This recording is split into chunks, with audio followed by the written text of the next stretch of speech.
புதுச்சேரி மாநிலம் பிள்ளையார்குப்பம் கூத்தாண்டவர் கோவிலில் இந்த வருடம் சித்திரை மாதம் கூத்தாண்டவர் தேரோட்டம் மிக சிறப்பாக நடைபெற்றது. இதில் ஏராளமான திருநங்கைகள் இரவு தாலி கட்டும் நிகழ்ச்சி நடைபெற்றது. காலை கூத்தாண்டவர் தேரோட்டம் நடைபெற்றது.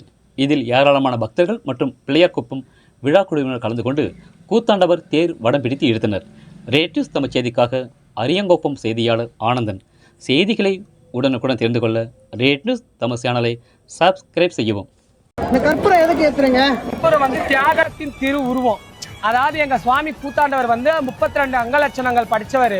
அவர் குருச்சேத்திர ஜெயிக்கணும் அப்படின்றதுனால தர்மத்தின் பக்கம் நின்றதுனால தன்னோட உயிரையே தியாகமா பண்ணவர். அந்த தியாகத்தின் திருவுருவ ஜோதியா இதை ஏத்தி இதை பிரசாதமா குழந்தை இல்லாதவங்க கல்யாணம் ஆகாதவங்களுக்கெல்லாம் பிரசாதமா எடுத்துட்டு போய் கொடுக்குறோம். அவங்களுக்கும் பலிக்குது. அதனால இந்த கற்பூரத்தெல்லாம் கொளுத்துறோம்.